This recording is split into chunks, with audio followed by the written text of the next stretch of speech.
Hello, this is the 7th bilingual video on electricity and magnetism for classes 6 to 10.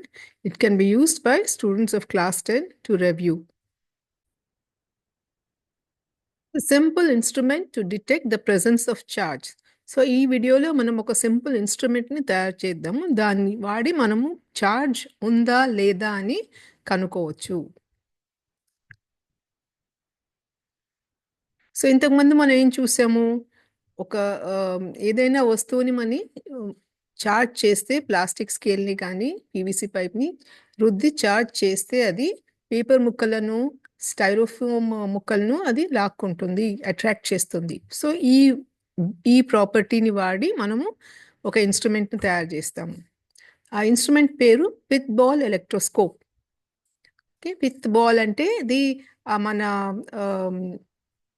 Dry stocks, మనం ఎండిపోయిన మొక్కజొన్న కొమ్మలు ఉంటాయి కదా, దాంట్లో నుంచి మనం వైట్ మెటీరియల్ తీసేవారు, అలాంటివి మెటీరియల్. కానీ మనం మాత్రము స్టైరోఫోమ్ బీడ్, ఒక థర్మోకోల్ పూసను తీసుకొని మనము దాంట్లో నుంచి దారం వేసి అది ఎలక్ట్రోస్కోప్గా దాన్ని కట్టేసి ఒక సపోర్ట్ నుంచి కట్టేసి మనము దాన్ని ఎలక్ట్రోస్కోప్గా వాడుకుంటాము. అది ఏదైనా చార్జ్డ్ వస్తువు దాని దగ్గరకు వస్తే అది కదిలి దాని వైపు వెళ్తుంది, డిఫ్లెక్ట్ అవుతుంది. It deflects.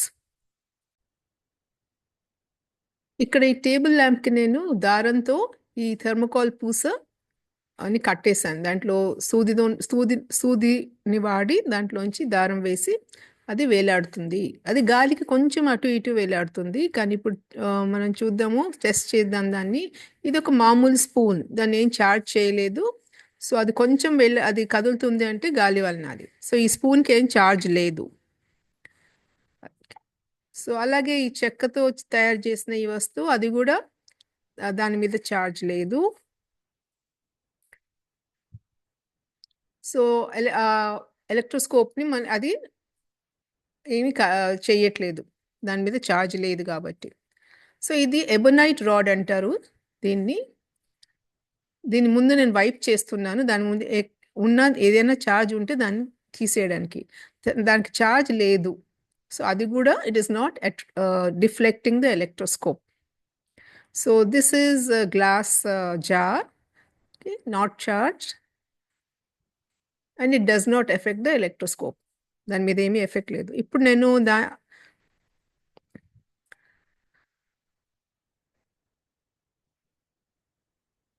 ఆ ఎబనైట్ రాడ్ని నేను వులెన్ క్లాత్తో రుద్ది చార్జ్ చేస్తున్నాను. మనకు తెలుసు కదా, రుద్దితే చార్జ్ వస్తుంది, static electric charge. So paper ముక్కలు అట్రాక్ట్ అవుతున్నాయి. That means it has got charged. Okay, so మళ్ళీ ఒకసారి చార్జ్ చేసి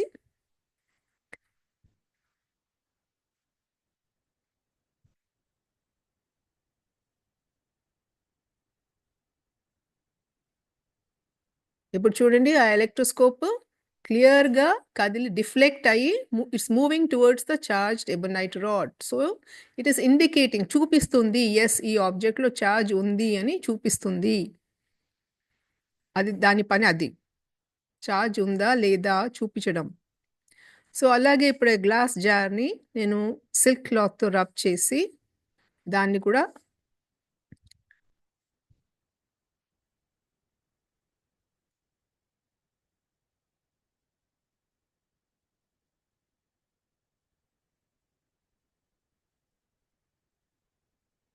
అవ్వలేదు. సో వెదర్ డ్రై ఉంటేనే తొందరగా చార్జ్ అవుతుంది. ఇది బోరోసిలికేట్ గ్లాస్. మామూలు సోడా లైమ్ గ్లాస్ చాలా కష్టం చార్జ్ చేయడం. చార్జ్ అయింది.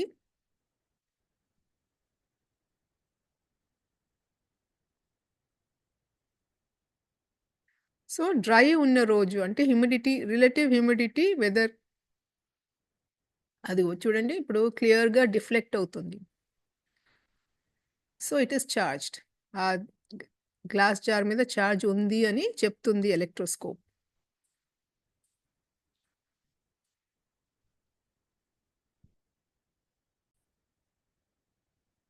So pith ball electroscope deflects when charged object is brought close to it.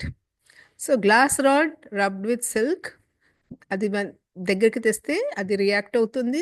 అలాగే ఎబనైట్ రాడ్ని కూడా మనం బుల్తో రుద్దితే అప్పుడు దాని దగ్గరికి తీసుకొస్తే అది రియాక్ట్ అయ్యింది. సో ఈ ఎబనైట్ అనేది ఏంటి? మనం ఎబనైట్ రాడ్ వాడుకున్నాం కదా, వి కూడా యూస్డ్ పీవీసీ పైప్ని కూడా వాడుకోవచ్చు. ఇక్కడ మనం ఎబనైట్ ఏంటి అంటే అదొక ఫార్మ్ ఆఫ్ రబ్బర్. మనకు కార్ టైర్స్ రబ్బర్తో చేస్తారని మీకు తెలుసా? అది రబ్బర్ని కెమికల్ ట్రీట్మెంట్ చేస్తే అది హార్డ్గా అయిపోతుంది. రబ్బర్ సాఫ్ట్గా ఉంటుంది, దాన్ని హార్డ్గా చేయవచ్చు. అలాగే ఎబనైట్ అనేది మెటీరియల్ రబ్బర్తో తయారు చేసింది. అది ఒకప్పుడు మనకు ప్లాస్టిక్స్ లేనప్పుడు ఇది చాలా దానికి చాలా ఉపయోగాలు ఉండేవి. ఎబనైట్, బేక్లైట్ ఇలాంటి మెటీరియల్స్. ఓకే, సో మనకు pith ball electroscope detects the presence of charge on any object. Charge ఉందా లేదా చెప్తుంది. ఇది simple but very important instrument. దీన్ని వాడుకొని we will find out other facts about electricity. ఇంకా కొంచెం ఎక్కువగా మనము ఎలక్ట్రిసిటీ గురించి కనుక్కుందాము. ఇక్కడ మనం ఒకటి ఎబనైట్ రాడ్ని తీసుకొని ఆ ఎలక్ట్రోస్కోప్ దగ్గరికి తీసుకెళ్తే ఛార్జ్ లేదు, దాన్ని మనము రబ్ చేయలేదు కాబట్టి ఛార్జ్ లేదు. దాన్ని అక్కడ పెట్టేసాను, ఇది కూడా ఛార్జ్ లేదు. ఇంకొక రాడ్ ఎబనైట్ రాడ్. సో ఈ రెండు ఎబనైట్ రాడ్స్ మధ్య ఎలాంటి ఇంటరాక్షన్ లేదు, ఆకర్షణ, లాగడము, తోయడము ఏమీ అలా లేదు. ఓకే, ఇప్పుడు మనం ఏం చేస్తాము, దాన్ని ఛార్జ్ చేస్తాం. ఆ టేబుల్ మీద పెట్టున్నది అది గ్లాస్ లెన్స్, కాన్వెక్స్ లెన్స్. అది తర్వాత తెలుస్తుంది మనం అది ఎందుకు వాడుతున్నాం అనేది. సో ఒక ఎండ్ని నేను ఛార్జ్ చేశాను. ఎబనైట్ రాడ్కి చివర్లో ఒక ఎండ్ని నేను రబ్ చేసి ఛార్జ్ చేశాను.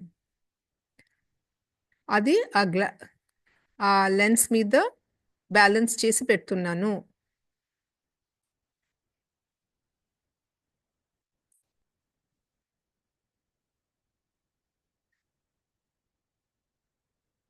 తర్వాత ఇంకొక రాడ్ని కూడా నేను అలాగే ఛార్జ్ చేస్తున్నాను ఒక చివర్కి. I'm charging one end of the ebonite rod, the second rod. It has got charged. You can see that.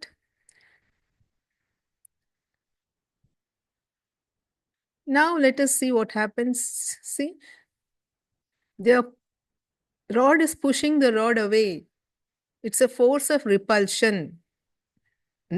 తోసేస్తుంది, దాన్ని టచ్ అవ్వకుండానే దాన్ని పుష్ చేస్తుంది. So it's a force of repulsion. దాంట్లో ఇప్పుడు దానికి ఛార్జ్ వెళ్ళిపోయింది. సో మనం ఛార్జ్ చేస్తే ఆ ఛార్జ్ ఎప్పుడూ ఉండదు, కొంచెం సేపట్లో అది లీక్ అయిపోతుంది గాలిలో. మనం మళ్ళా దాన్ని ఛార్జ్ చేయాలి. సో పొడిగా ఉంటే ఆ రోజు కొంచెం ఎక్కువసేపు ఉంటుంది, కానీ అయినా కొంచెం సేపు తర్వాత వెళ్ళిపోతుంది ఛార్జ్. సో ఇంకొకసారి నేను దీన్ని ఛార్జ్ చేసి మళ్ళీ చూస్తున్నాను.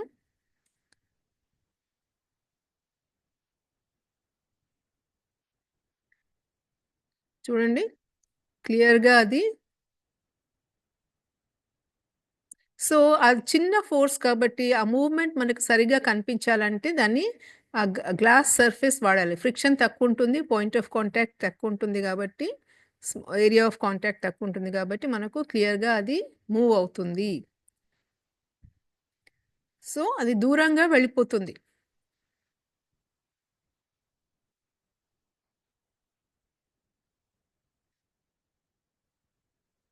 ఓకే,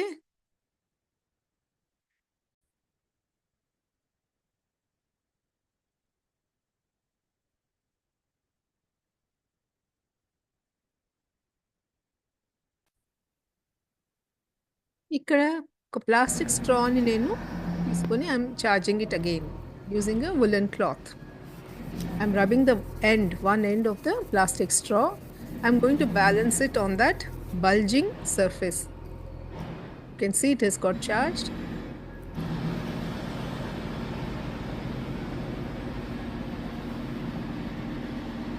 So చార్జ్ ఉన్నప్పుడే ఇలా అట్రాక్షన్ కానీ రిపల్షన్ కానీ జరుగుతుంది. చార్జ్ లేనప్పుడు స్ట్రాస్ మనం అలా అట్రాక్ట్ రిపెల్ ఏమి అవ్వవు. సో ఇప్పుడు దీన్ని చార్జ్ చేసి దాని మీద బ్యాలెన్స్ చేస్తాను. సో ముందు ఏం చూస్తామంటే మనము ఇప్పుడు ఆ రబ్ చేసిన వులెన్ క్లాత్ ఉంది కదా, I'm going to use that woollen cloth. మధ్యలో చూడండి అట్రాక్షన్ ఉంది.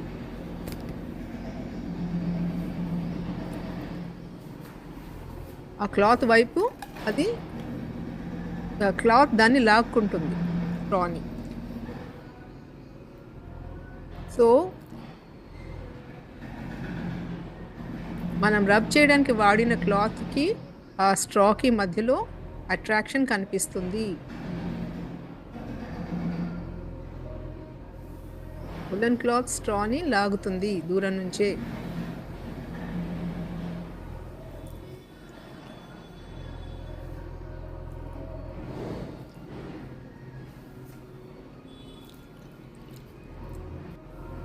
ఇప్పుడు 2 స్ట్రాస్ తీసుకొని రెండిటిని కూడా చార్జ్ చేస్తున్నాను. ఒక చివరికి రబ్ చేసి చార్జ్ చేసి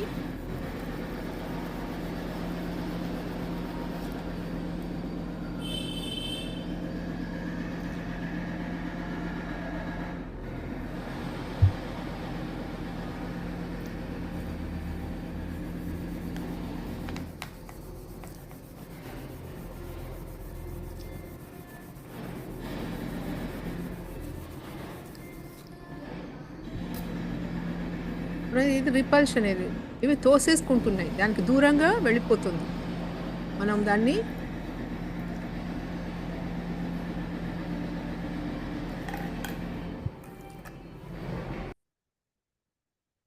అలాగే ఇప్పుడు మనం 2 ఎబోనైట్ రాడ్స్ మధ్యలో జరుగుతుందో చూద్దాం. ఇది ఒక ఎబోనైట్ రాడ్, దాన్ని నేను చార్జ్ చేస్తున్నాను.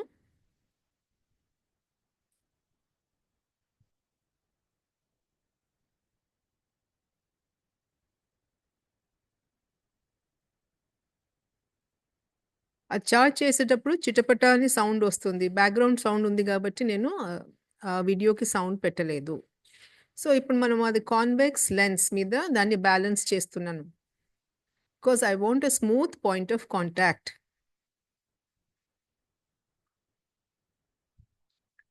ఇప్పుడు నేను సారీ, ఇది సెకండ్ ఆబ్జెక్ట్ ఏమో గ్లాస్ జార్.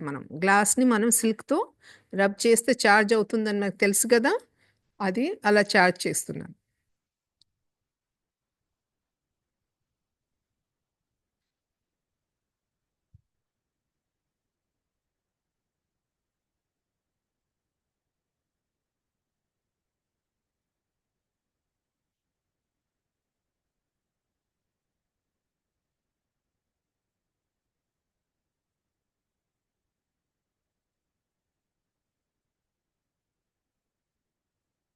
సో ఇది attraction.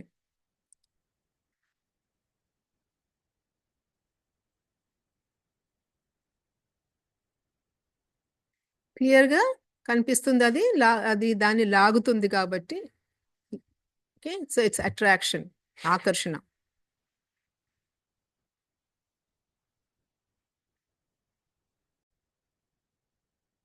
Next, let us check between two glass objects. So this is a glass test tube. Silicate గ్లాస్‌తో చేసిన ఒక టెస్ట్ ట్యూబ్. అదొక గ్లాస్ ఆబ్జెక్ట్. దాన్ని సిల్క్‌తో నేను రబ్ చేస్తున్నాను.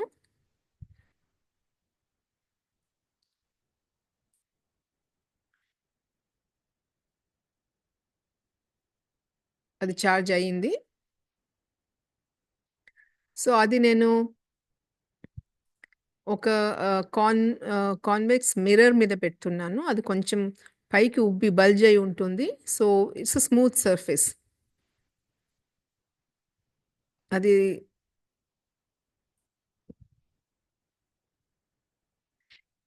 ఇది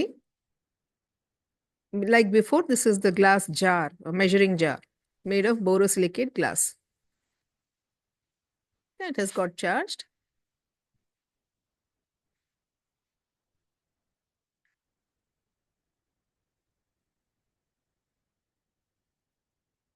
చూడండి క్లియర్గా ఇది రిపెల్ అవుతుంది, దాన్ని it's pushing it away. So it's a force of repulsion, తోసేస్తుంది. వికర్షణ అంటారు తెలుగులో దీన్ని. ఓకే, దూరం నుంచి తోసేస్తుంది.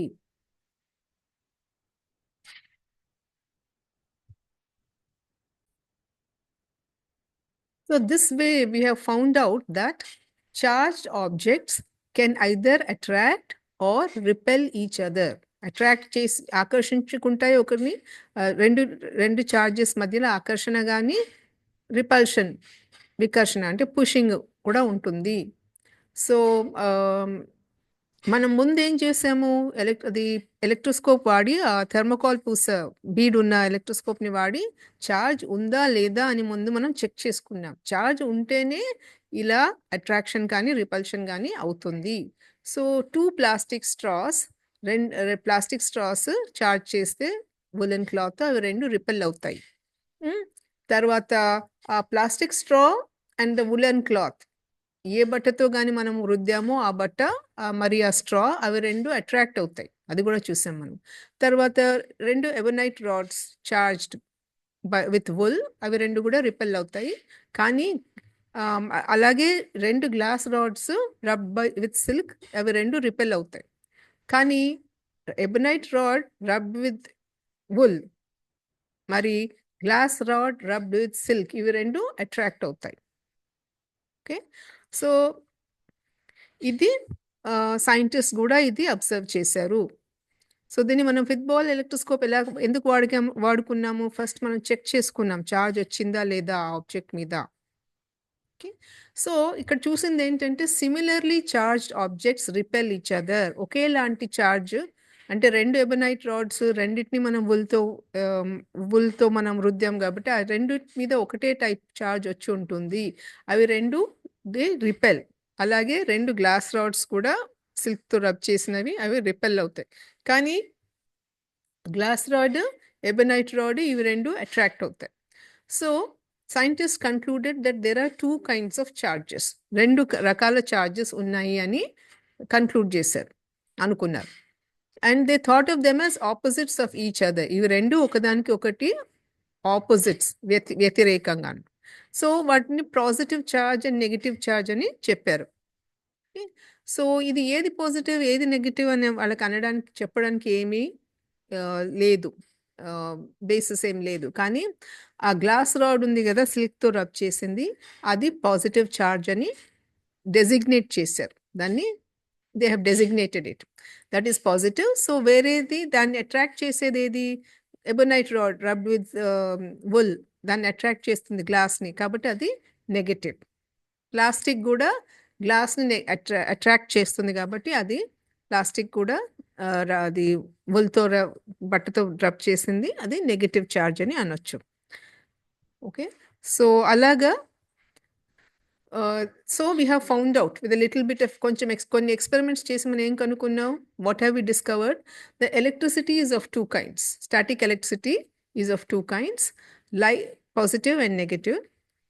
Like charges repel each other, positive negative charges రెండు రిపెల్ అవుతాయి. అన్లైక్ చార్జెస్, వేరేగా ఉన్న చార్జెస్ పాజిటివ్ అండ్ నెగటివ్ ఉంటే అవి అట్రాక్ట్ అవుతాయి. And rubbing produces opposite charges in the object being rubbed and the material being used to rub. అంటే స్ట్రాని మనం వుల్తో రబ్ చేసినప్పుడు ప్లాస్టిక్ స్ట్రా మీద నెగటివ్ వస్తే ఆ వులన్ క్లాత్లో పాజిటివ్ వచ్చింది చార్జ్, అందుకే అవి రెండు అట్రాక్ట్ అయిపోయాయి. We will stop here.